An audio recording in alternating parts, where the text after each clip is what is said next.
국민의 대표인 국회의원들이 모여 일하는 국회. 우리 사회 법률을 만드는 입법기관입니다. 하지만 우리 국민들의 기대와는 달리 싸움이 일어나는가 하면 회의를 앞두고는 다들 어디 가셨는지 텅텅 자리가 빈 모습을 자주 접하게 됩니다. 민생을 뒷받침해야 할 국회 활동은 매번 실망스러운 모습을 보여주고 있습니다. 20대 국회 시작 후 여야 국회의원 발의 법안 총 9,069건. 하지만 처리된 법안 건수는 1,400여 건에 불과한데요. 10건 중 8건은 계류 법안이 되고 만 겁니다. 네, 역대 최악의 미세먼지로 숨막히는 봄이 이어지자 정치권은 이구동성으로 대책 마련을 촉구하고 나섰습니다. 네, 하지만 이미 발의된 관련 법안조차도 국회 문턱을 넘지 못한 채 사실상 방치돼 있는 게 현실입니다. 국회 예산안 심사에서 관련 예산이 늘어날 거란 전망이 나오지만 지진 예방과 대응을 위해 발의된 법안 중 상당수는 국회 문턱을 넘지 못하고 있습니다.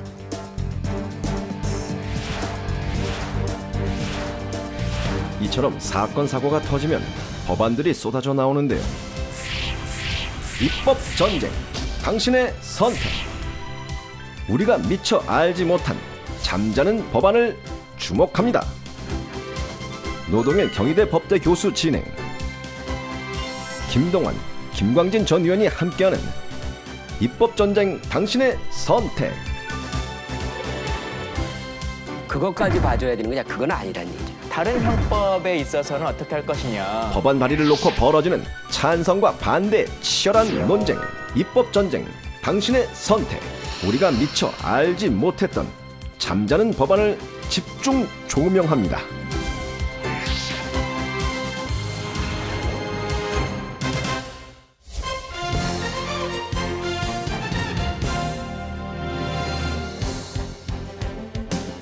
안녕하십니까. 첫 번째 인사드립니다. 입법전쟁 당신의 선택 진행을 맡게 된 노동일입니다. 국회의 중요한 일 가운데 하나, 두말할 것 없이 입법활동이죠. 국민을 대신해 뽑힌 의원들은 법안을 발의하고 또 함께 모여 법을 개정하거나 만들곤 합니다. 하지만 우리 생활과 밀접한 연관이 있음에도 불구하고 이런저런 이유로 법안이 폐기되기도 하고 또 계류되기도 하는데요. 특히 계류되고 있는 법안 중에서는 찬성과 반대로 치열한 논쟁이 되고 있는 것들이 있습니다. 법률방송에서는 논란이 되고 있는 법안을 앞으로 6번에 걸쳐 살펴볼 텐데요. 먼저 오늘 저와 함께 이야기 나눌 두 분 소개해드리겠습니다. 19대 새누리당 국회의원을 지낸 김동완 전 의원 나와주셨고요. 또 19대 더불어민주당 국회의원이었죠. 김광진 전 의원 두 분 모시겠습니다. 어서 오십시오. 안녕하세요. 반갑습니다. 네.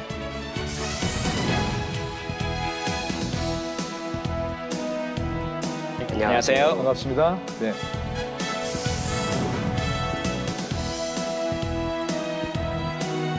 앞으로 저와 함께 각 법안에 대해서 날카로운 눈으로 쟁점을 짚어주실 분들인데요. 우선 두 분도 국회의원 시절에 생각하실 때 여러 가지 중요한 법안들 많이 발의하시고 또 만드시고 하셨죠? 예. 네, 어떻습니까? 좀 생각나신 법안이 있으면 좀 소개를 해주실까요? 예, 이제 저는 중소기업 기술에 관한 법률을 재정입법을 하나 만들었습니다. 네. 제가 이제 소속 상임위가 산업위원회이다 보니까 우리나라의 경제 산업 현장에서 일어나고 있는 기술 탈취라든가 네. 인력 탈취라고 하는 문제가 굉장히 심각하다라고 생각을 했고, 우리 사회가 지금 안고 있는 그 양극화의 문제, 빈익빈 부익부의 문제, 이러한 문제들이 이 중소기업에 대한 기술 보호가 없이는 이루어질 수 없다라고 생각을 해서 네. 그 입법을 재정 입법을 했는데,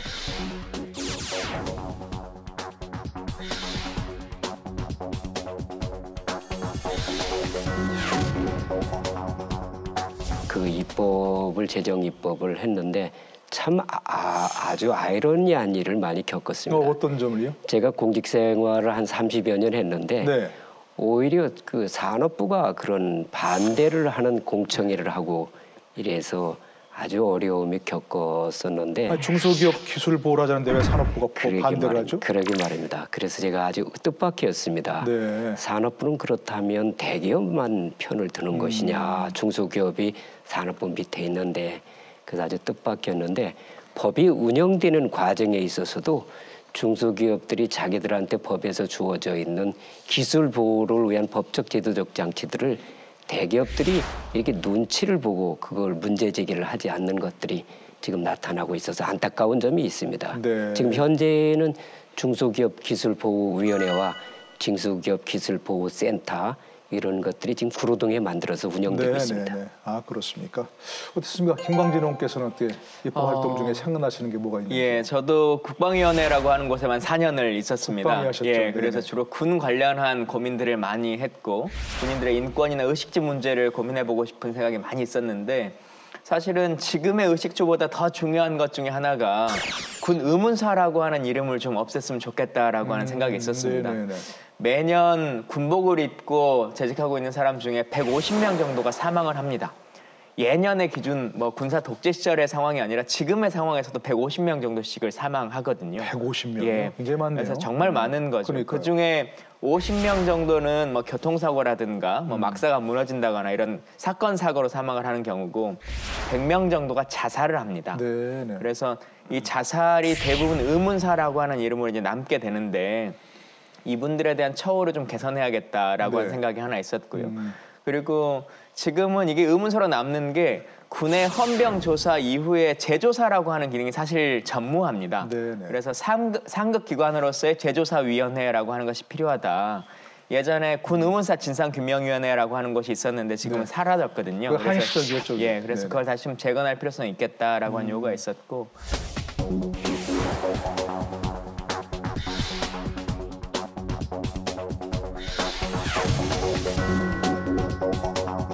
또 의문사로 이게 남는 가장 큰 이유 중에 하나는 헌병대가 밝힌 것에 대해서 의문점이 있으면 그것을 다시 재소명하는 것은 유족에게 있습니다. 네네. 근데 유족은 사실 그걸 아무런 바뀔 수 있는 근거가 없기 때문에 네. 이것에 대해서도 명확하게 헌병과 기무에서 그 책임을 져야 된다라고 하는 부분이 있고요. 가장 마지막으로는 자살을 하는 경우에 네. 현충원에 안장되지 않습니다. 네. 그래서 제복을 입고 국민의 의무를 다하다가 사망했기 때문에 비록 자살을 했다 할지라도 현충원에 안장하는 것으로 예우를 다하자라고 하는 것이 법의 골자였고 네. 다행스럽게 법은 통과가 됐습니다만 반만 통과되고 반은 통과되지 못해서 네. 재조사위원회나 국가기구로서의 역할은 조금 아직까지는 시행되지 못하고 있고 예. 다만 현충원에 안장되는 예우까지 이 정도까지는 지금 법이 통과돼 있는 상태입니다. 네. 두 분 다 보람 있는 일 하셨을 텐데 이렇게 뭐 사회적으로 어떤 사건이 좀 이슈가 되면 많은 의원들이 뭐 경쟁하듯이 법안을 제출한다는 뉴스가 많이 나옵니다. 그렇죠? 근데 법안을 제출하고 이후 법안이 성안되기까지 진행에 대해서는 좀 관심이 없는 경우도 많아요. 발의만 하고 이제 그걸 뉴스에 나오면 그것이 다 임무를 다한 것처럼 생각이 드는데 두 분 말씀 들어보면 결국 법안 발의가 문제가 아니고 끝까지 그것을 법안으로 만드는 그런 노력이 좀 필요할 것 같은데 그렇죠? 예. 법안 발의하면 아까 얘기한 대로 반대도 있다는 것이고 논란도 있고 그런데 어떻게 끝까지 법안으로 관철하시려면 어떤 노력이 필요한 것 같습니까? 제 생각에는 그 의원입법에는 의원들이 어떤 현실에 대한 문제점의 인식이나 정책 과제들에 대한 인식에서 출발하는 거라면 그 의원이 끝까지 그 문제를 관철시키려고 노력을 하지요. 본인이 정말 특별히 관심 있는 법안을 발의하면 그렇죠. 그걸 끝까지 관철시킬 노력한다. 그렇죠. 우리 김 의원도 마찬가지고. 예, 그렇죠. 예. 뭐 대부분의 법안들은 그렇게 진행이 됩니다. 그리고 실질적으로도 마지막까지 최선을 다해보려고 노력을 하는데 지금의 정치 구조라고 하는 것이 국회 안에서만 모든 법안을 통과시킬 수 있는 것도 아니고 또 정부의 동의라고 하는 것이 또 필요한 상황들이 많이 있기 때문에 국회의원만의 생각으로 법이 다 통과될 수 없다라고 하는 안타까움이 있고 또 하나는 사실 아주 중요한 법이고 어찌 보면 민생에 직결되는 법이어도 여야 간에 이견이 있으면 이게 바로 통과되기가 쉽지 않지 않습니까? 그러니까요. 그리고 개별 의원이 사실 지금의 국회에서는 양 당의 원내대표나 많은 분들이 합의에 의해서 법안들을 통과시키는 경우들이 좀 많이 있기 때문에 최종적인 결과로 있어서는 그래서 개별 의원의 요구도나 이런 것들이 잘 반영되지 못하는 이 구조라고 하는 것들이 좀 안타깝게 있습니다. 말씀 들어봤습니다만 많은 경우 민생을 뒷받침하는 게 결국 입법 활동이니까 그만큼 좋은 사회로, 더 나은 사회로 나가기 위한 법안 발의 그만큼 중요하겠지요. 입법 전쟁 당시의 선택, 이제부터 본격적인 이야기를 나눠보도록 하겠습니다. 오늘 다룰 법안 내용 무엇인지 우선 화면으로 만나보겠습니다.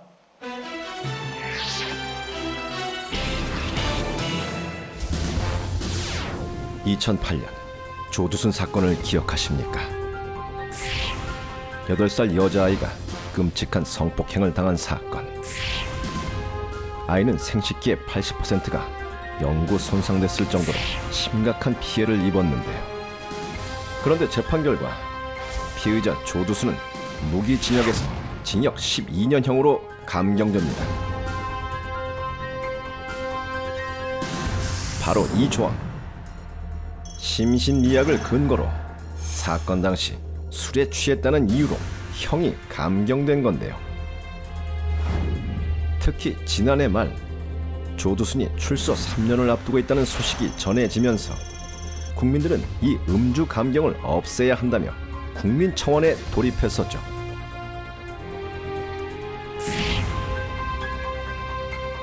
하지만 사건 이후 지난 8년 동안 음주 감경과 관련된 법안은 계류 중인 상황입니다.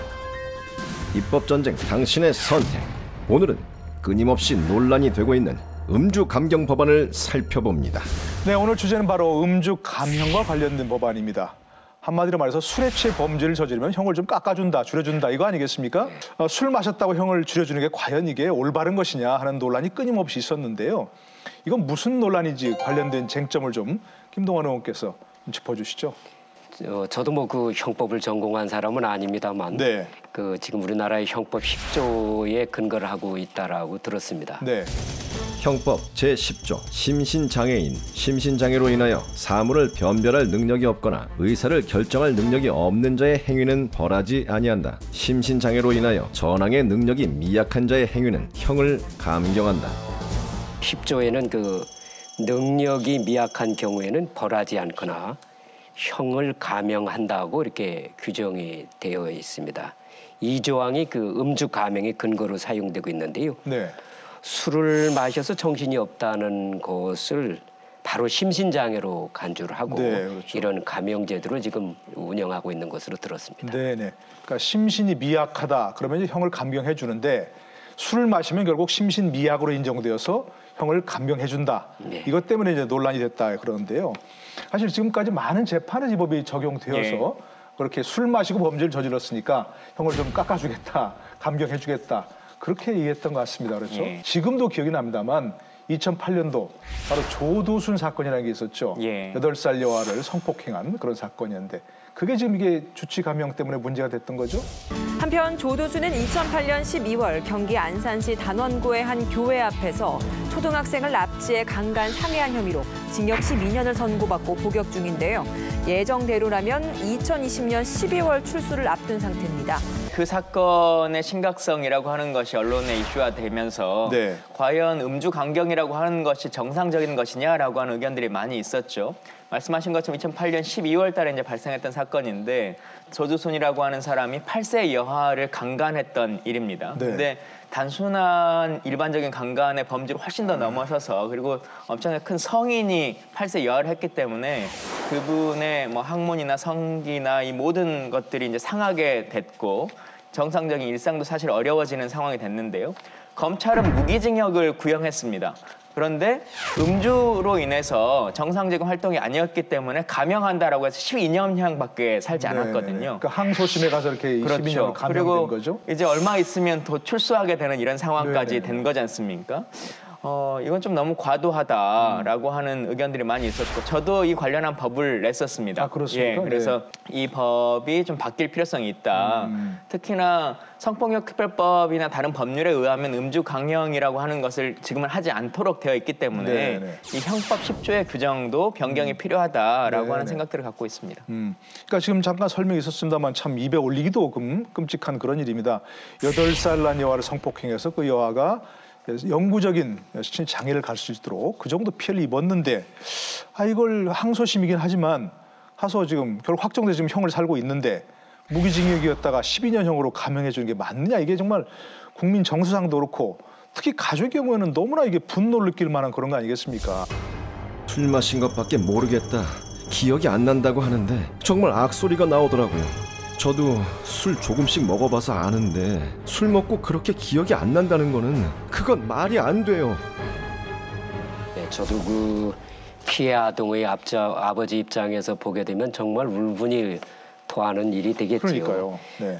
상식적으로 보아도 그건 뭐 사회적 정의에 맞지 않는 일입니다. 네. 이런 건 관점에서 본다면은 저는 우리 재판부도 좀 우리가 한번 짚고 넘어갈 일이 아닌가 저는 생각을 합니다. 재판부 이 법의 근본적인 취지는 어떤 불의의 사고로 인해서 그 심신 장애 상태가 예를 장애 상태가 빠질 수 있지 않습니까? 이런 경우에 과연 그 사람의 정상적 삶을 위해서 감형제도를 두었다는 입법 취지가 있는 거거든요. 그런데 재판부가 판결을 하면서 이런 음주로 인했다는 이유를 변론한다고 그래서 그거를 감형의 원인으로 이렇게 인정해주고 있는 부분은 재판관들이 좀 판결을 할 때 그 부분을 좀 심각하게 입법의 취지를 잘 고려를 한다면 이런 부작용을 막을 수 있지 않을까 저는 생각합니다. 지금 말씀하신 데 사법부도 좀 이제 생각을 해야겠습니다만 지금 오늘 말씀은 이제 입법부가 어떻게 이제 움직일 것인가 하는 그런 문제니까 아까 잠깐 얘기하셨지만 이 사건 이후로 여러 가지 법이 개정이 되어가지고 음주 감경의 그 경우에는 적용하지 않을 수 있는 그 사례가 생겼죠? 예. 이게 법률 용어라고 하는 것이 교수님 잘 아시는 것처럼 단어 하나에 따라 아주 큰 차이점이 있는 거지 않습니까? 근데 우리의 요구는 하지 않아야 된다라고 하는 것이었는데 법이 바뀌면서는 안 할 수도 있다 이제 이렇게 되어 있습니다. 음주 감경을 하지 않을 수도 있다. 하지 않을 수도 있다.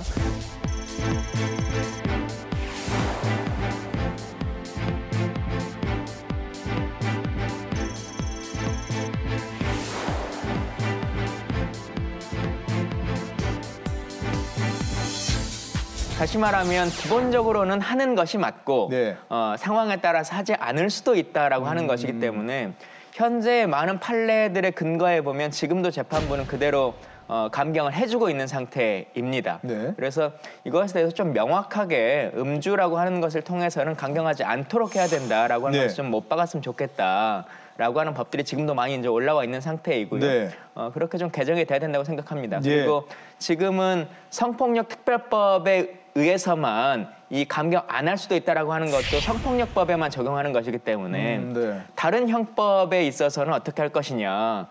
성폭력이 아닌 다른 뭐 구타라거나 아니면 다른 어떠한 행위들에 대해서는 일반 형법에서도 적용받을 필요성이 있다라고 하는 것이어서 형법 10조에게 이 조항을 좀 바꿀 필요성이 있다라고 하는 것입니다. 그러니까 지금 소개를 드리자면 성폭력 범죄 처벌 등에 관한 특례법 그리고 아동 청소년의 성보호에 관한 법률 이걸 개정해가지고 그동안 개정해서 음주 감형을 제한할 수 있는 조항이 생겼다는 거죠.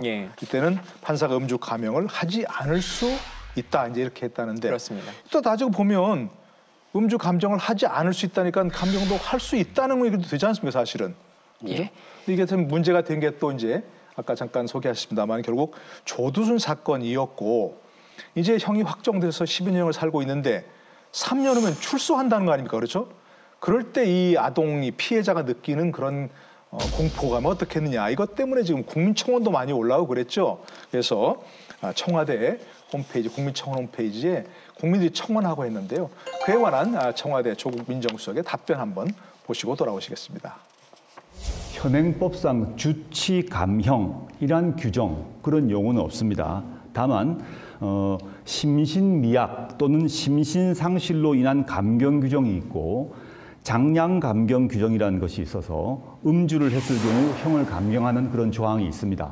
근데 이 조항은 음주로 인한 감경을 목적으로 한 것이 아니라 통상적인 일반적 감경 규정이기 때문에 삭제하는 것에 대해서는 신중한 논의가 필요합니다. 법 폐지의 문제는 국회의 몫이기 때문에 현재 개정안이 제출되어 있으니까 공청회 등을 통해서 활발한 논의가 있을 것이라고 기대하고 있습니다. 네, 결국 얘기 들어보니까 조국 민정수석의 답변도 결국 해결책은 국회가 강구해야 된다. 이거 아니겠습니까? 그렇죠? 법을 새롭게 만들든지 뭔가 바꾸든지 하라 그런 거 아니겠습니까?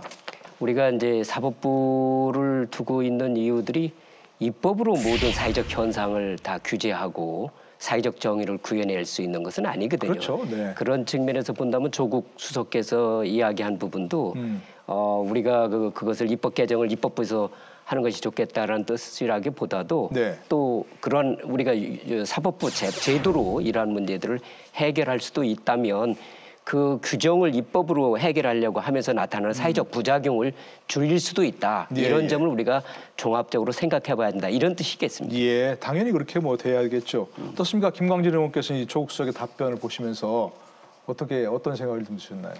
저도 김 의원님하고 참 많이 비슷한 생각을 가졌는데요. 네네. 일단 기본적으로는 법에서 정할 수 있는 것들은 좀 빨리 재조정이 필요하다는 생각도 있습니다만 네. 법이 변경되기 전이라도 현행 규정 안에서도 충분히 할 수 있는 것들이 많이 있습니다. 네.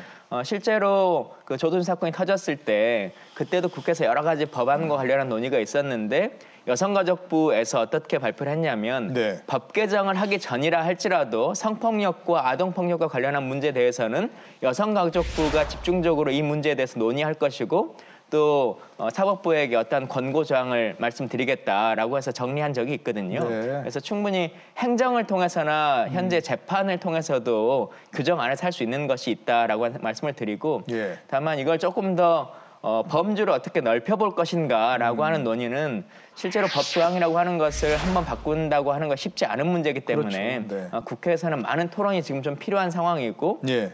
국회 토론이 이루어지지 않더라도 있는 규정 안에서는 사법부가 좀 제대로 된 판단을 했으면 좋겠다 이렇게 생각합니다. 그러니까 사실 그 아까 처음 소개한 형법 규정에도 음주 감형, 심신미약으로 감형할 수 있다는 얘기지 반드시 감형하라는 얘기는 사실은 아니지 않습니까? 그렇죠? 형법에는 그렇게 규정돼 있지는 않죠. 예, 예. 심신장애만 정해져 있는 심신미약으로 이제 그 원인이 예. 이제 음주가 되는 것일 그렇죠, 수도 있고 그렇죠. 마약이 예. 될 수도 있고 예, 아까 그렇겠죠. 말씀드린 그런데 그러니까 심신미약이라고 하는 것은 본인이 정상적인 활동을 하지 못할 수밖에 없는 여지가 있을 때이지 않습니까? 그렇죠. 그런데 술을 먹었다라고 하는 것은 결과론적으로는 심신 상태가 문제가 되겠습니다만 술을 먹는 행위라고 하는 것은 성인이 본인의 판단에 의해서 하는 것이거든요. 그렇죠. 네. 처음에 태어나면서부터 장애를 입었다거나 아니면 남이 강제로 약물을 투여했다거나 아니면 술을 먹였다거나라고 하는 경우는 다르겠습니다만 본인의 선택에 의해서 약물을 먹은 경우 혹은 본인의 선택에 의해서 음주를 한 경우에는 이건 심신미약의 원인 제공은 스스로에게 있기 때문에 네네. 이것에 근거해서 형을 감형한다라고 하는 것은 좀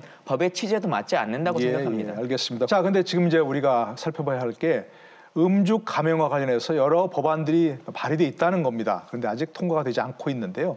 그중 한 분 좀 만나고 와서 얘기 나누도록 하겠습니다. 양진 변호사가 만났습니다.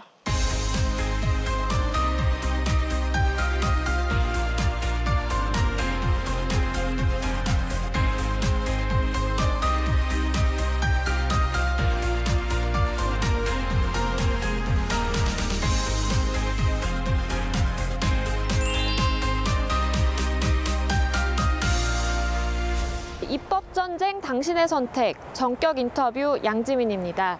음주 감경과 관련해서는 국회에서도 여러 차례 입법 시도가 있었는데요. 네, 하지만 매번 이 국회 문턱을 넘지는 못했습니다.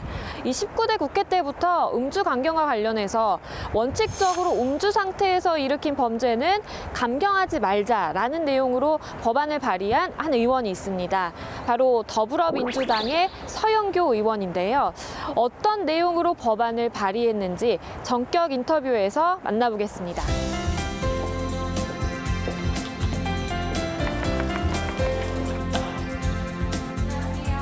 어서 오세요.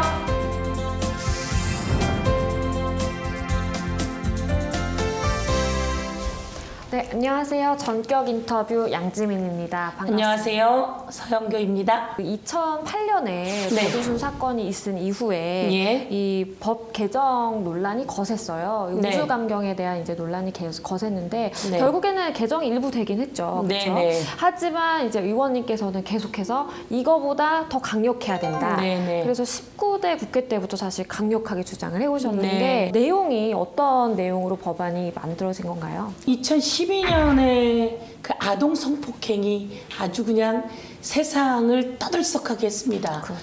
나주에서 한 아이가 사라졌는데, 집에서 사라졌는데 보니까 이 아이가 이불에 쌓인 채로 성폭행을 당해서 유기되어 있었던 사건. 당시에 그 성폭력 특별법 그리고 아동 성보호에 관한 특례법 등에서 술을 먹거나 아니면 뭐 여러 가지 마약을 하거나까지 포함해서 심신장애인 경우에 감경할 수 있다 이렇게 되어 있습니다. 그런데 술 먹고 아동 성폭행하고 이런 경우가 자꾸 생기니까 술 먹고 아동 성폭행한 경우에는 감경하지 않아 라고 법을 개정하긴 했습니다. 그런데 이 경우 외에도 술을 먹고 기억이 나지 않는다며 살인, 폭력, 성폭행 그리고 살인 미수 등등 사건이 너무 많은 거예요. 이런 사건에도 술을 먹었다는 이유로 감경을 해주고 있다는 거죠. 나중에 술 때문에 기억이 안 나요 라고 하면 피해자들의 인권과 피해자들의 피해는 누가 보상을 합니까? 그래서 아동인 경우에는 우리가 법을 개정해서 음주 감경이 제외되긴 했지만 아동만이 아니라 모든 범죄에서 자의적으로 술을 먹거나 자의적으로 마약을 하거나 그리고 피해를 양산시켰을 경우에는 심신미약, 심신장애에서 제외한다. 이렇게 제가 법을 내놓고 19대에 통과가 안 돼서 20대에도 또 법을 발의하게 됐습니다. 현행 그 형법을 보면 10조 예. 2항에 그 심신미약 조항이 있잖아요. 그렇죠. 이제 심신 장애로 인해서 사물을 변별할 능력이라든지 인지 능력이 떨어졌을 때 이제 감경할 수 있는 건데 예. 그 법 조항을 조금 더 세밀하게 다듬자라는 취지신 거네요. 예. 그렇죠. 형법 10조 2항에 있는 심신장애가 있을 경우 사물 변별 능력이 떨어지거나 이럴 경우에는 형을 감경할 수 있습니다. 그렇죠. 감경해야 합니다.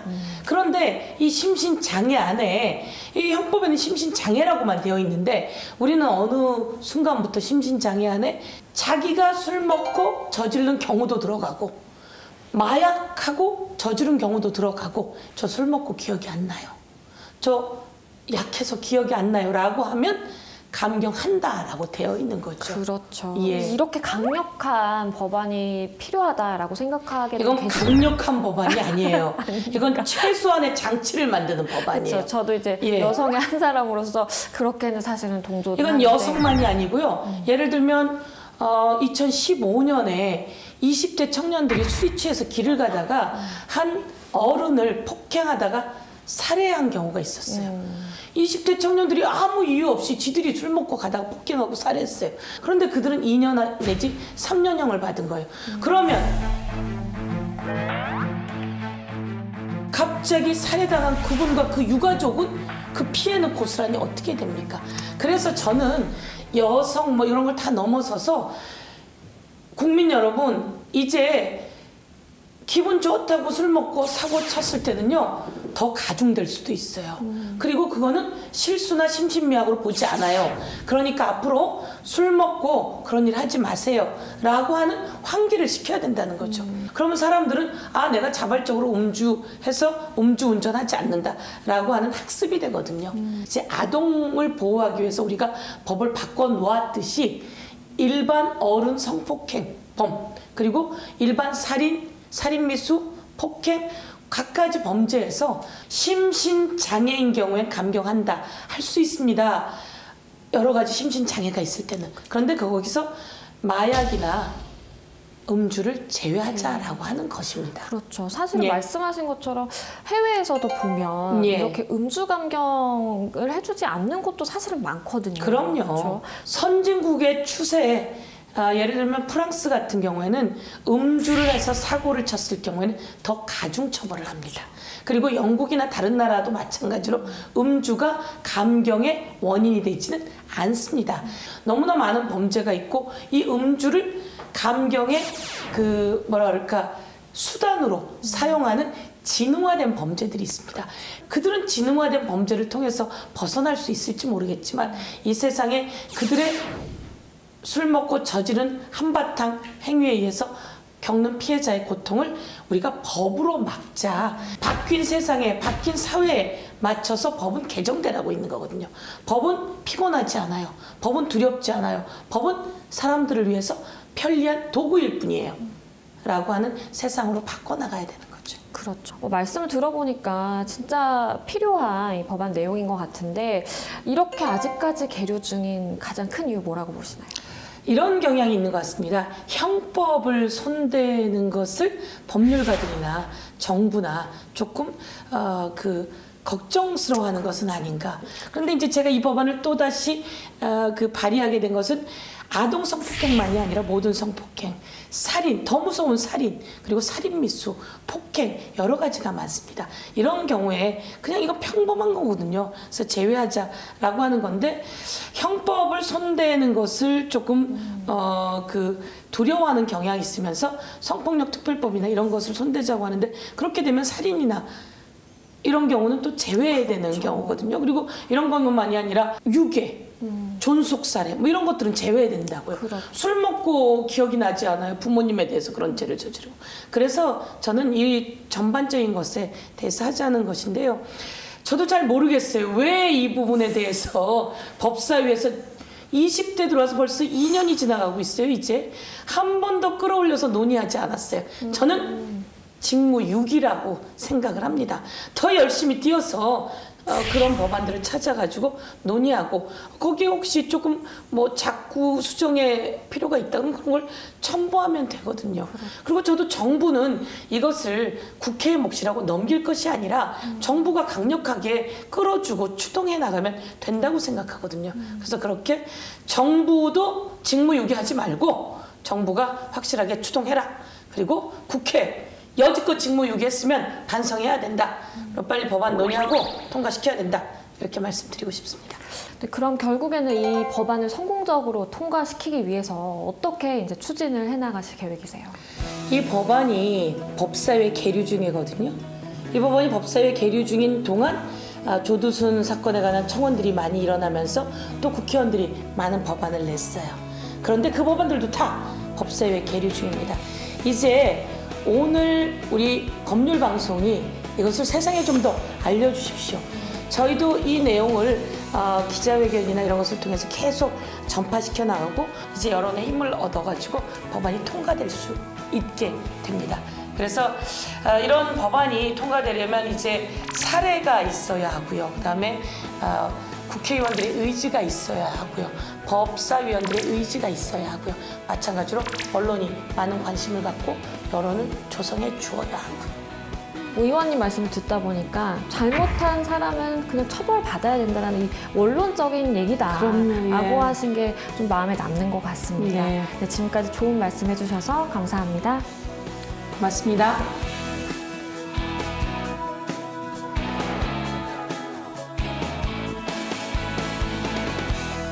네, 전격 인터뷰 서영교 의원을 만나봤는데요. 아주 단호한 말씀이시네요. 그렇죠? 19대 국회 때부터 음주 감형을 폐지된다 이런 형법 개정을 대표 발의했고요. 또 20대 국회 들어왔을 때 음주나 약물에 의한 범죄 행위는 감형을 하지 못하도록 한다 이런 법률 개정을 발의했다고 하는데요. 19대 국회에서는 서영교 의원 이외에도 많은 법안이 발의됐잖아요. 또 심지어 가중처벌해야 된다는 법안도 있다면서요. 더불어민주당의 이상민 의원이 냈던 법안인데요. 특정범죄 가중처벌법을 좀 추정해서 음주나 약물을 지속적으로 향응했던 사람이 범죄를 저질렀을 경우에는 죄를 더 가중해야 된다라고 하는 법입니다. 근데 사실 저는 이게 지속성의 여부를 떠나서라고 할지라도 음주 등을 통해서 혹은 약물을 통해서 범죄를 저질렀을 경우에는 가중하는 게 맞다고 생각합니다. 상식적으로 우리가 생각을 해보자면 음주운전이라고 하는 걸 생각해 보면 될 것 같은데요. 그냥 교통사고 운전하다 보면 교통사고가 날 수 있습니다. 근데 그럴 때 발생했을 때 처벌의 범주와 음주를 해서 교통사고를 냈을 때 처벌의 범주는 훨씬 달라져야 되는 거 아니겠습니까? 그렇죠. 실제로 가중된 처벌을 하게 되는 것이죠. 그래서 이것을 일반적인 형법 안에서도 그 적용을 해야 된다. 저는 그렇게 생각합니다. 네, 아까 근데 말씀 들어보면 20대 국회에서도 계속 이런 음주 감형 제한을 법안이 지금 발의되고 있다면서요. 우리 아까 서영교 의원께서 이야기할 때 정부나 사법부가 직무유기다라고 이런 이야기도 하시는데 네. 사실 오늘 토론에서 제가 잘못하다가는 직무유기하는 현상이 빚어질 것 같은데요. 우리가 감경을 해주는 것이 사회적 정의인 경우가 있어요. 있을 수 있다는 거죠. 그렇죠. 예. 그러니까 예를 들면은 정말 성실하게 살아가는 가정주부가 시부모를 모시고 또 내 자녀를 키우고 이렇게 하는 그 주부가 남편의 그 폭행에 너무 견디질 못해서 술을 마시고 우발적으로 발생한 만약 살인이 있었다라고 하자. 네. 그랬을 때 그 여성을 살인죄로 오랜 기간 감옥에 가둬두는 것이 사회적 정의인가, 그 가정을 보호할 수 있는 것인가 하는 문제에 대한 고민이 이제 그런 것일 거고요. 네네. 근데 법 운영 현실적으로 보면 지금 말씀하신 것처럼 이 음주 감경 조항, 그러니까 술을 마시면 범죄를 하면 술을 마시고 범죄를 하면 뭐 형을 깎아준다는가. 사실 지금 법 운영 현실에서 많이 악용되고 있는 경우가 좀 문제이기 때문에 그런 거 아닙니까? 그렇습니다. 실제로 한 변호사분이 조사를 했는데 네. 최근에 술과 관련한 성폭력 범죄 21건 중에서 20건은 형을 감경받았다고 네, 하거든요. 네, 네. 그러니까 거의 대부분의 재판에서 이게 통한다라고 하는 것이죠.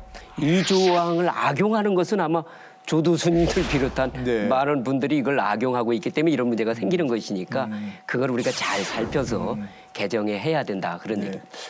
근데 앞서 말씀하셨습니다만 저는 조금 부연 설명하고 싶은 게 가정 폭력의 문제에 있어서 남편을 살해했다라고 하는 그 범죄에 대해서도 만약에 음주 감경을 없애버리면 이게 어떻게 되는 것이냐라고 하는 문제점을 제기하십니다만 사실은 그것은 술을 먹든 먹지 않든지 간에 현행 법률 안에서 충분히 정상 참작이 다 가능할 만한 문제가 있는 것이고요. 정상 참작이 예, 그리고 술을 자의에 의하여서 먹지 않은 경우에는 어떻게 되는 것이냐라고 했지만 그것도 사실은 현행 법률상에서는 충분히 다 조정이 가능한 범주입니다.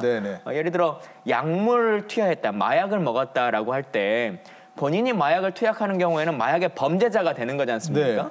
근데 내 자의에 의하지 않고 남이 나에게 마약을 투여했다라고 하는 건 그건 납치에 가까운 것이죠. 그래서 그것을 처벌하지는 않습니다. 그래서 그 부분은 현행 법률 안에서 충분히 조정이 가능하다 이렇게 생각합니다. 네. 성폭력 범죄 21건 중에 20건이 음주를 했다는 이유로 감경을 받았다, 형을? 그건 정말 참 납득하기 어려운 뭐 그런 현실이 아닌가 싶습니다. 범죄계에서 이걸 악용하고 있다고 봐야 그러니까 되겠죠. 말입니다. 법조계에서. 예, 법조계에서. 예. 그러니까 국회에서도 이제 19대, 20대 계속해서 이런 법안이 발의가 되었고 법사위까지 올라갔고 그렇죠. 상임위는 통과했다는 얘기죠. 예, 그렇습니다. 예, 그리고 또 지금 이제 그 국민들이 청와대 20만 명 넘게 청원할 정도로 이렇게 법안 통과를 바라는데 이게 통과가 되지 않고 아까 민정수석, 조국 민정수석 얘기한 것도 보면 이 조항 자체를 폐지하는 건 조금 신중해야 한다 이렇게 한 것은 아무래도 그걸 자체를 폐지하면 뭔가 좀 부작용이 있을 수 있다. 지금 김동완 의원 얘기하신 것처럼 그런 것 때문에 지금 제대로 완전 법안 통과가 안 됐다 이렇게 볼 수도 있는 건가요?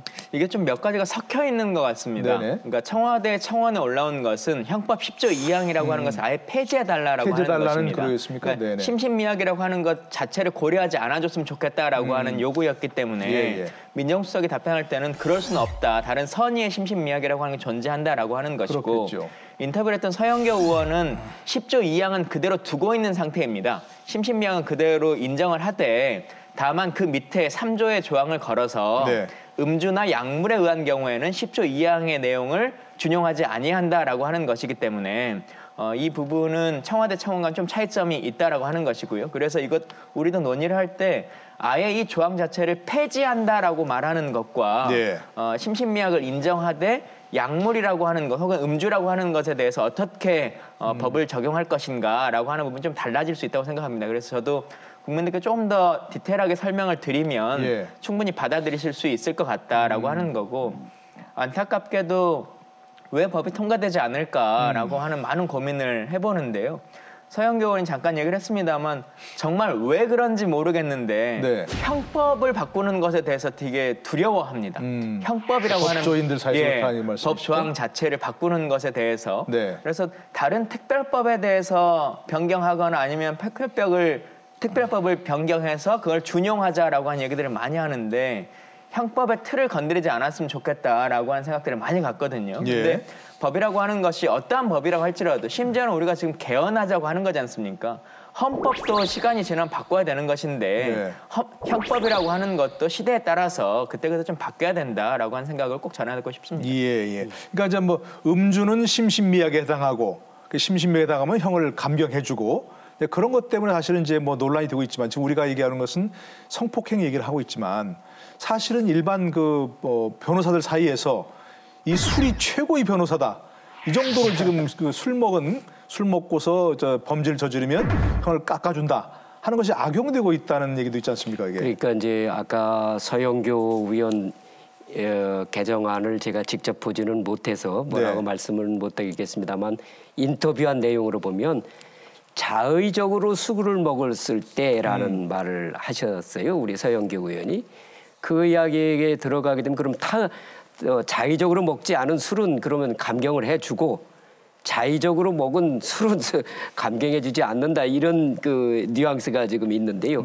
그랬을 때 그 형법을 운영하는데 상당히 어려움이 또 있을 겁니다. 아마 그런 고민들이 지금 현재 입법하는 사람들 입장에서는 그 상당히 판단하기가 어려운다라고 저는 생각을 하는데 그렇다 하더라도 이 문제에 대해서만큼은 우리나라에 판례 사례가 없다고 한다면 외국의 선진국에 있어서는 이런 사례들이 또 있을 테니까 아마 형사정책부 부서에서 좀 더 적극적으로 이 문제에 대해서 연구를 해보면 좋은 해답이 있을 수 있지 않을까 생각합니다. 국가마다 차이점들은 다 있습니다만 그리고 모든 법률에 다 적용하는 국가도 있고 아니면 지금 우리나라처럼 성폭력이나 음주운전이나 이제 몇 가지 법안에만 특정해서 하는 경우도 있습니다만 대부분의 국가들은 가중처벌을 하거나 일단은 처벌하는 것에 집중되어 있는 것이지 그것으로 감경을 해주는 국가는 그렇게 많지 않은 것으로 알고 있습니다.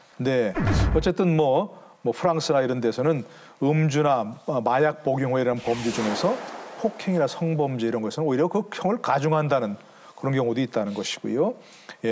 독일이나 이런 데서는 술이나 약물 같은 것들을 먹고 취한 상태에 있는 사람이 범죄를 저지르면 오히려 강력하게 처벌한다 이런 법 규정도 있다는 겁니다. 그러니까 뭐 꼭 우리가 그 외국대로 해야 된다는 건 아니겠지만 지금 말씀하신 대로 그런 걸 잘 연구해서 우리나라에 어떻게 적용할 것인가 하는 걸 그런 결과를 도출하는 것이 중요하다고 생각이 되고요. 이 법무부에서는 특히 뭐 신중하게 해야 된다 이런 판단하는 것 같아요. 그렇죠? 아까 말씀드린 입법 과정에서 정부의 판단 등이 중요하지 않습니까? 책임주의 원칙이 흔들린다. 그리고 심신미약은 내가 그것이 잘못이라는 걸 판단하기 어려웠던 그런 상황이니까 음주 경우에도 마찬가지다. 그래서 그걸 이제 감형을 해주는 것은 결국 책임을 지지 못할 행위에 대해서는 형을 깎아준다 이런 거니까 지금 이제 그걸 없애버리면 음주는 심신미약으로 인정하지 않는다 이래버리면 책임주의 원칙이 어긋난다. 이런 또 좀 신중문도 있는 것 같아요. 원칙적으로. 그러니까 우리가 이제 법을 해석할 때 그 책임주의가 결국은 고의냐 과실이냐 뭐 이렇게 하지 않습니까? 이제 그런 부분이 또 우리 김광진 의원이 얘기한 이제 정상 참작이라는 부분으로 이제 가고 있는 부분들을 우리가 이 책임주의라고 하는 그 근본이 아마 우리나라 형법만이 아니라 외국의 형법도 기본으로 그 갖고 있는 그러니까 나이가 아주 어린 형사 미성년자는 책임을 지우지 않는다든가 그렇습니다. 그러나 이제 어떤 그 사회적 상황이라고 하는 것은 시대의 변화에 따라서 그 정의가 달라질 수 있는 것이거든요. 과거에 우리가 음주 문화에 대해서 관용적인 그런 음주 문화의 형태였다고 한다면 또 성폭력에 대해서도 남성 우월주의적인 그런 생각들이 우리가 많았다고 한다면 지금 시대에는 그러한 것을 우리가 허용하는 나라가 아니라 좀 더 그런 것에 대해서는 우리가 서로 지켜나가는 그런 선진국으로 가기 위해서도 이 부분에 대해서는 우리가 한번 근본적으로 생각을 깊이 해보되 이것이 미치는 그 사회적 파장이라든가 부작용 부분에 대해서만큼은 깊이 생각해서 가야 하기 때문에 저는 형사정책 연구하는 부서들이 이 부분에 대해서 아까 말씀드린 바로 우리의 이 판례라든가 외국 사례들을 좀 적극적으로 조사를 해서 또 국민 공론화도 하고 이렇게 할 필요가 있다고 생각합니다. 바로 이제 이런 방송이 바로 이제 공론화의 일환일 텐데 정말 청와대 국민청원이 올라올 정도로 이 문제가 굉장히 국민들의 관심사가 되었습니다. 그래서 국민들의 생각은 어떤지 한번 보시죠.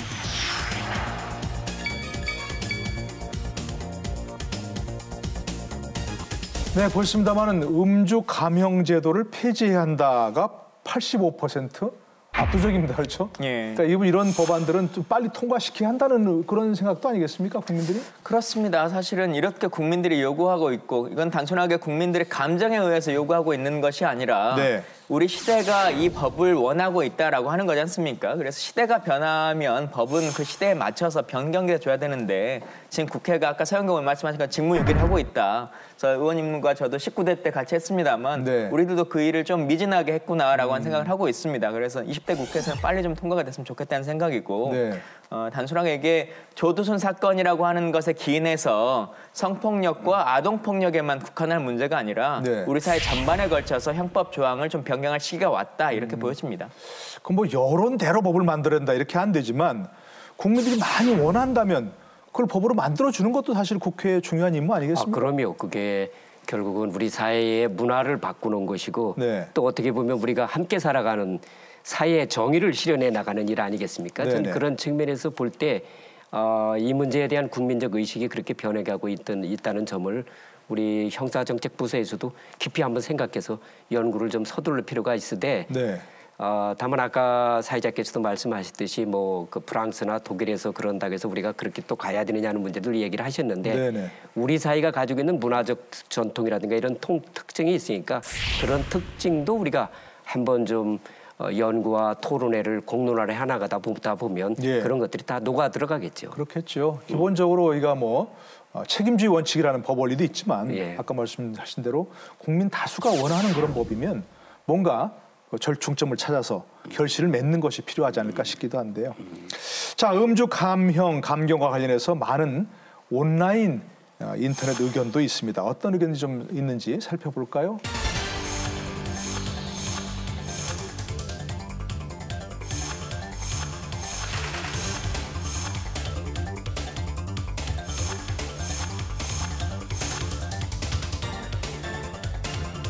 아니, 술 마시고 운전하는 건 처벌하는데 왜 술 마시고 범죄를 저지르면 감형이 되냐, 이해가 안 된다, 이렇게 국민이 얘기하시는 것도 상당히 중요한 그런 포인트 같아요. 예. 김광진 의원께서 어떻게 보십니까? 저런 그 온라인 의견을 보시면서 어떤 것들이 좀 눈에 띄시는가요? 내가 내 의지로 술을 마시지 않은 상태면 어떻게 되는 건가요? 누군가 억지로 술을 먹였는데 나도 모르게 피해자가 된다면? 이라고 하는 질문을 주셨는데 네. 저 부분은 사실은 술과 아무 상관없이 현행 법률 안에서도 정삼창작이라고 하는 것이 다 이루어질 수 있습니다. 예. 우리가 현행 제도 안에서도 정삼창작이 충분히 가능한 범죄의 내용들이 있기 때문에 네네. 저것을 음주 강형이라고 하는 것을 없앤다고 해서 그게 문제되지는 절대 않는다라고 하는 것으로 인정해 주시면 될 것 같습니다. 예. 김동완 의원께서는 어떻습니까? 예, 지금 현재 우리가 문제를 시작한 원인이 조두순 사건 아닙니까? 되게 계기가 된 거죠. 크게 그렇죠. 계기가 된 것은. 네. 자, 그러면 조두순 사건은 왜 감형이 되었을까라고 우리가 생각해 보면 네네. 제 생각에는 깜빵에 가 있는 사람들이 술 먹었다고 하면 감형된다는 걸 전반적으로 알고 있고 네네. 이걸 변호사들이 그걸 적극 변호하고 있고 그 부분을 우리 사법계에서 그대로 받아들이고 있다는 이 부분을 난 짚어볼 필요가 있다고 생각합니다.